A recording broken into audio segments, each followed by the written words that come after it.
Hoje nós vamos falar sobre os fluxos migratórios brasileiros. Então nós vamos falar sobre a migração no Brasil, entrada e saída de pessoas. Mas antes disso, o que nós precisamos saber? Nós precisamos saber o que é migração, emigração e imigração. Então vamos lá. Migração, só com o M. Quando nós falamos migração, é o movimento de saída ou de entrada de pessoas em uma cidade, em uma região ou um país. Então, migração é o movimento. Emigração é a saída. Então, uma pessoa saiu lá da Alemanha, ela é um emigrante. Quando ela chega aqui no Brasil, ela é um imigrante. Então, migração é o movimento, emigração é a saída, imigração é a entrada. Ótimo. E como é que ocorreu esse movimento migratório no Brasil desde a época que o Brasil foi colonizado até os dias atuais? Vamos ver lá. Lá no Brasil colônia, quem eram os imigrantes que entravam aqui? Primeiro, os colonizadores portugueses, na sua grande maioria, porque todo o litoral brasileiro ficou pertencendo a Portugal, depois do Tratado de Tordesilhas, e o interior ainda não se tinha acesso, porque não existiam estradas e nem aviões. Os escravizados africanos, mesmo eles vindo para cá obrigados, mas eles também entraram aqui como imigrantes, porque eles não nasceram aqui, eles vieram de um outro país. Depois, com o passar do tempo, vários outros imigrantes europeus, estão no início apenas portugueses, depois vários outros imigrantes europeus de vários outros países que vieram para cá em busca de uma vida melhor. E a partir do momento que esses portugueses, europeus em geral e africanos vieram para cá, houve uma miscigenação. Como assim? Uma mistura entre índios, africanos e europeus. Então, a população se misturou, por isso que hoje nós temos essa grande mistura no Brasil. No século XIX e XX, continuou a imigração, a vinda de muitas pessoas. Com a lei do Eusébio de Queiroz, em 1850, o que dizia a lei Eusébio de Queiroz? Que ficava proibido o tráfico de escravos africanos. Era proibido entrar escravos africanos aqui no Brasil. E aí continuava-se precisando de mão de obra para trabalhar na agricultura. E aí então foi estimulada a imigração de italianos, alemães, japoneses e vários outros países da Europa e da Ásia. Continuando ainda no século XIX e XX, nós tivemos as guerras mundiais, a Primeira e a Segunda Guerra. Lembrem lá. Primeira Guerra Mundial, 1935 a 39. Segunda, de 39 a 45. Então, durante essas guerras, para fugir da guerra mesmo, para não morrer nesta guerra, muitos imigrantes saíram dos seus países de origem e vieram para cá.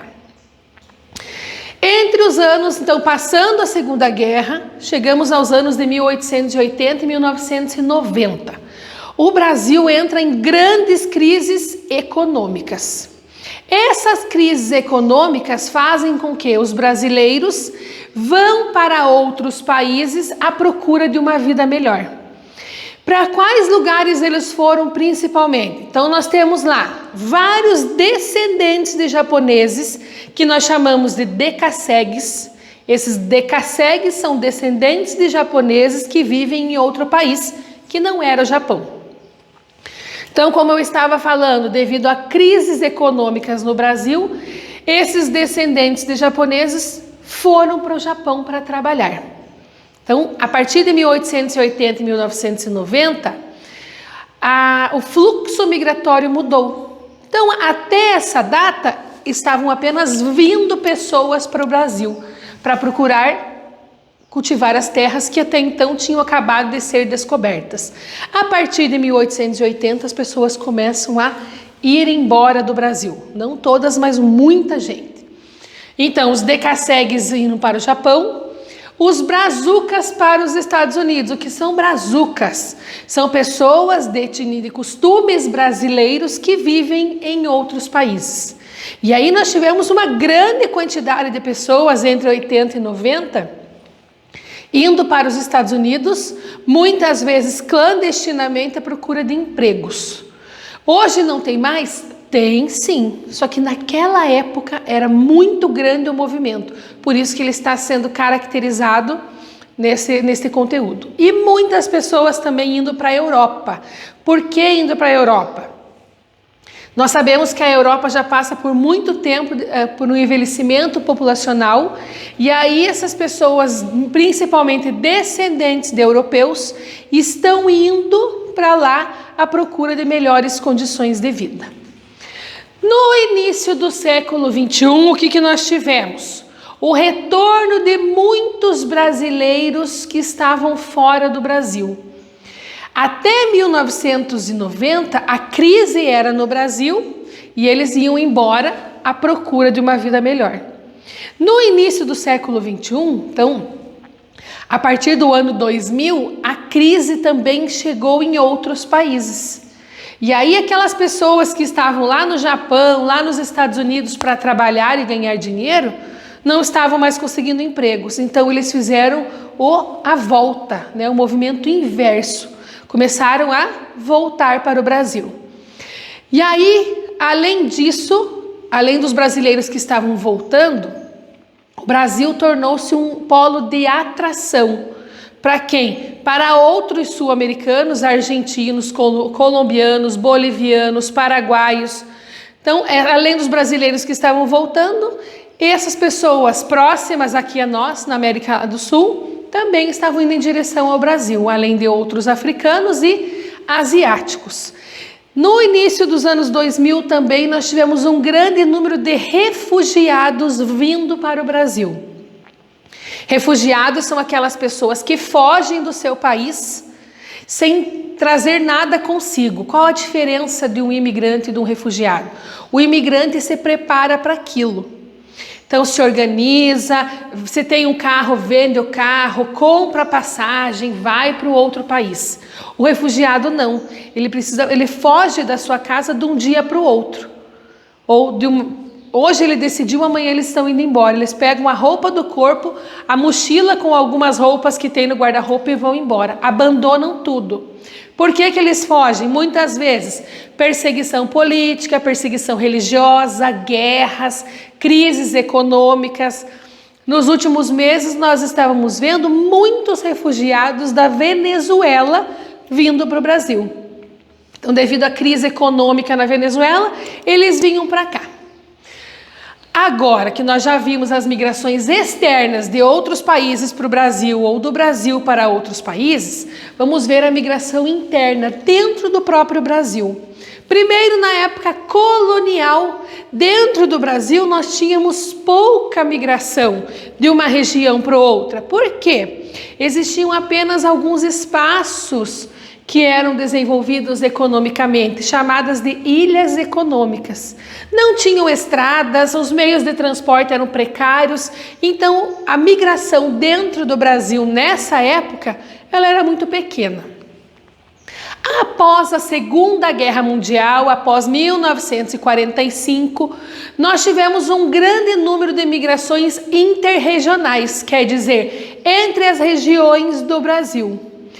E aí, quais são os locais que atraem as pessoas e os locais que repulsam? Quais são os fatores que fazem com que as pessoas vão ou saiam de uma determinada região?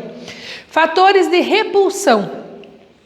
Aumento da concentração fundiária devido à Revolução Verde. Lembrem lá, Revolução Verde, surgimento de técnicas mais modernas na agricultura, sejam as máquinas, os agrotóxicos ou as sementes modificadas ou tratadas.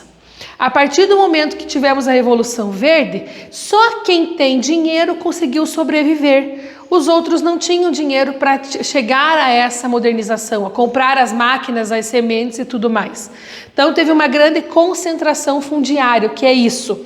Uma pessoa dona de várias terras. E aqueles menores produtores que não tinham esse dinheiro foram obrigados a sair e procurar outro lugar. Fatores de atração: a industrialização, o surgimento das indústrias, que aqui no Brasil começou em 1940. Então, as cidades mais desenvolvidas atraem muitas pessoas, a gente pode ver como São Paulo e Rio de Janeiro, atraem muitas pessoas do Nordeste para trabalhar nas indústrias. A urbanização do Sudeste, que é o desenvolvimento da região, e a disponibilidade de terras do Centro-Oeste. Então, muitas pessoas saíram do Nordeste e foram para a região Sudeste, né? São Paulo e Rio de Janeiro, por causa das indústrias, do desenvolvimento das cidades. E outras foram para o Centro-Oeste pela disponibilidade de terra. A partir dos anos 1970, continuamos com o predomínio de migrações intrarregionais, devido ao que é a desmetropolização. As cidades, as indústrias estão saindo dos grandes centros e indo para cidades menores, para fugir da violência, para fugir do congestionamento. Aí, devido à desmetropolização, nós também temos a desconcentração industrial, que é o que eu falei, as indústrias indo para lugares mais afastados.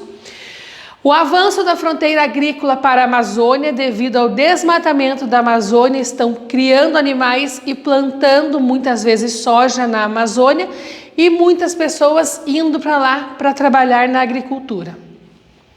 E a migração de retorno, muitas vezes voltando de outros países ou voltando da sua região. Então foi para o Sudeste, não arranjou emprego, teve muitas dificuldades, acaba voltando para o seu estado ou para a sua cidade de origem. Então hoje nós tratamos do movimento migratório no Brasil, desde a época da colonização, onde estavam vindo para o Brasil, depois a crise econômica começaram a ir embora do Brasil e também a migração dentro do nosso país.